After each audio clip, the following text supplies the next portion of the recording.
Okay, then, gents, let's focus now on Premier League match week 12. Let's preview the big games coming up. Liverpool against Arsenal, Anfield, that definitely headlines the action. So let's start there, shall we? Nick Mendola, Liverpool, had a few wobbles, obviously lost at West Ham before the international break. So Jurgen Klopp's had that to fester on, and it wasn't happy about some of the decisions in that game and some of the, I think performances from his players weren't up to the previous standards. They've set very high standards so far this season. But for Arsenal, they're absolutely flying, aren't they, under Mikel Arteta? They've improved defensively. Ramsdale, Ben White, Gabriel looking really good. So what do you expect from this game at Anfield? Because everyone probably at the start of the season would have said this is going to be an easy win for Liverpool, but not right now, right? I expect Mikel Arteta to go full Tuchel, or maybe even Mourinho, because he likes his goalkeeper. He likes his defenders. Thomas has been very, very good as cover for them.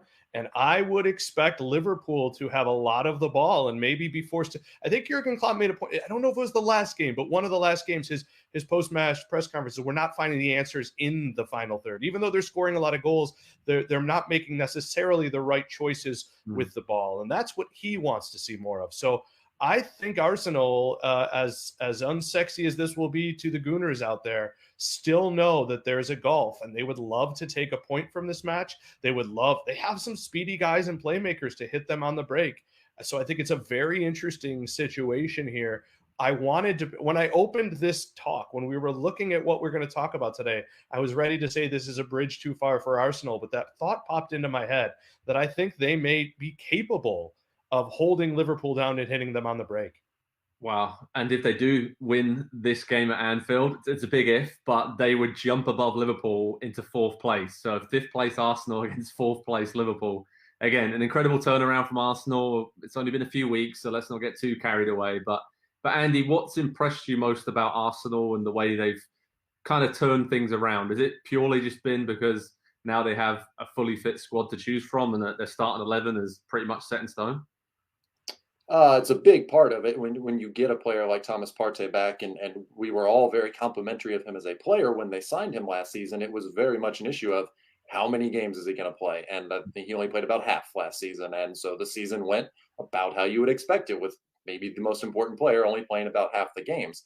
He's been in really good form. I think they've got a little bit more balance this season between defending and attacking. I think that Arteta has realized that I've got to do a little bit more with the fullbacks. I've got to give them more freedom to get forward and provide that width, because there are some good, more central attacking players in Aubameyang and Lacazette, and even Emile Smith-Rowe. I don't think is really a winger. He kind of tends to tuck inside a little bit, and so they get really narrow at times, and they just need to be able to stretch the field. And I think they've got pretty good balance right now. On Liverpool, really quick, and what the game plan should be against them for Arsenal in this game, I'm looking at the teams that have gotten results against Liverpool in recent weeks. There's one commonality, I think, between all of them. It's West Ham, Brighton, Manchester City was in there, and Brentford was in there. None of those teams sit back. None of those teams sat back against Liverpool in those games. They took the game to them. They were proactive in the way that they defended and put them under pressure, turned them over, won the ball back, and created their goals from a lot of opportunities like that. So I think that it's it would be the wrong approach if to sit back too much and give them too much of the ball and too much time, because the one thing that teams tend to do when teams sit in deep defensively is cross the ball a ton.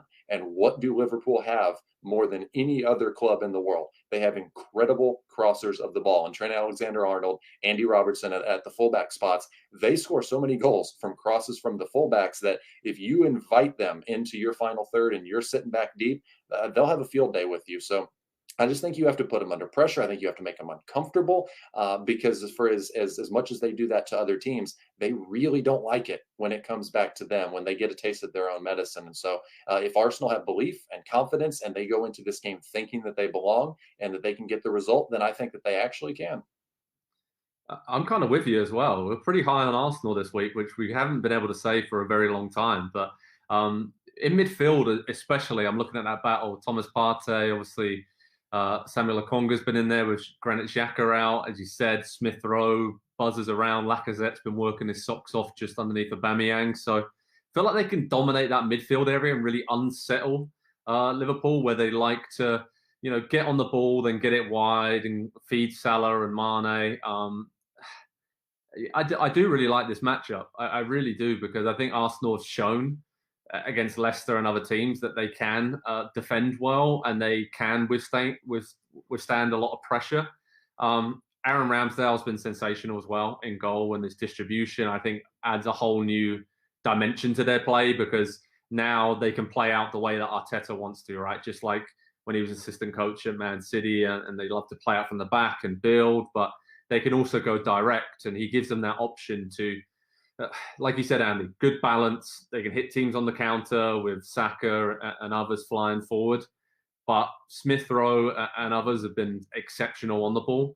So I really do like this matchup, but this is Liverpool. They've been destroying teams. They've destroyed Arsenal at home a lot in the previous Premier League seasons, so never write them off. And I feel like maybe that defeat away at West Ham in some ways was a very good thing for them, to kind of give them a bit of a reality check that they're not just going to waltz to a Premier League title bid, shall we say, that they really have to be at their game. And I do think there are some gaps defensively, whether it be Matip, Van Dijk, Alexander-Arnold.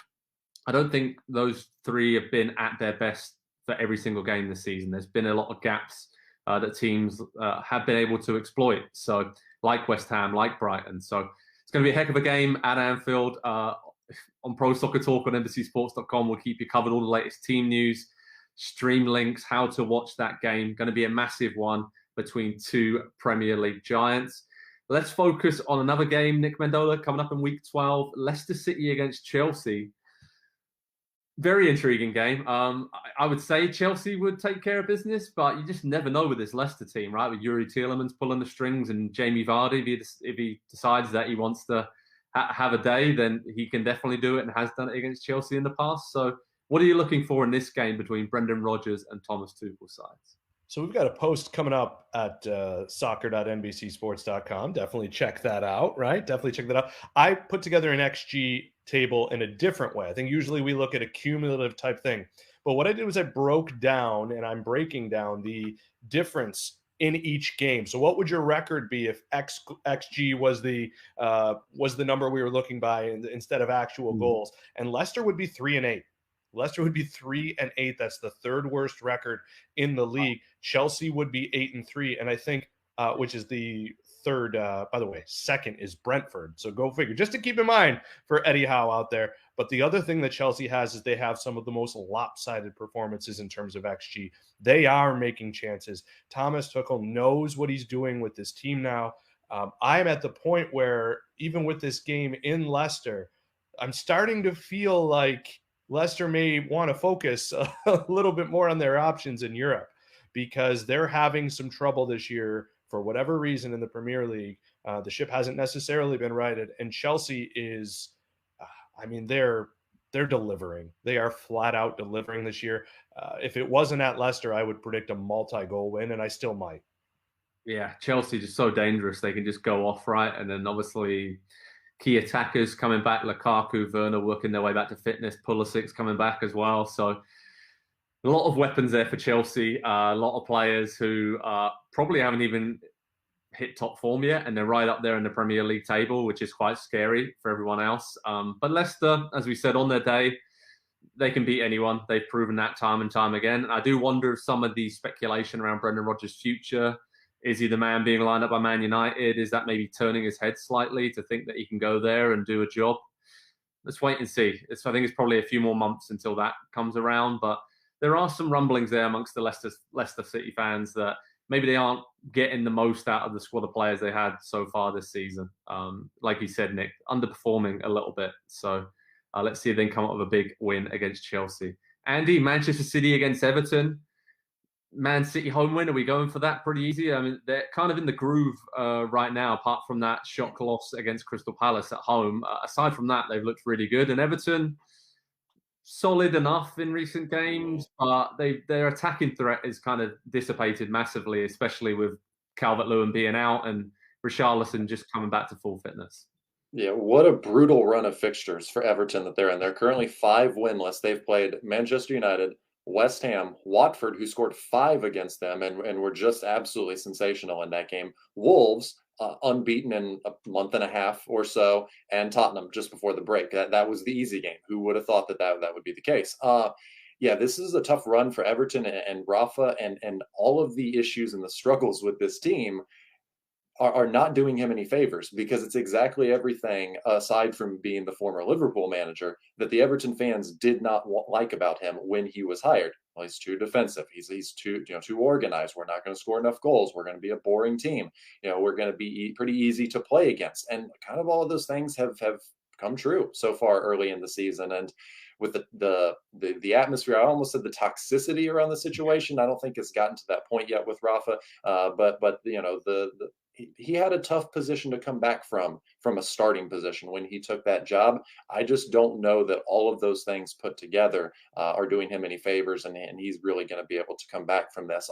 For Manchester City, again, similarly to Liverpool, one of the very few teams that tried to play with them, that was aggressive with them, that did not make life easy on them for 2/3 of the field, was the team that caused them the upset. I almost wonder, and maybe we can dig into this statistically or something, against the big six teams, or maybe we just take four and say who, defensive actions against. Are teams not doing enough defensively, or are they finding success when they do a lot defensively against some of these teams? Because we've gone so far in one direction with all of the possession and controlling the game. Maybe we switch it up just a little bit, and if there's anybody and any team that needs to try something different to maybe get a result this weekend, it's Rafa and Everton. Just go press them. Try to win the ball. There you go. Andy was predicting a huge upset win for Everton at Manchester City. Yeah, I'm intrigued to see who Pep Guardiola is going to play. I really don't know.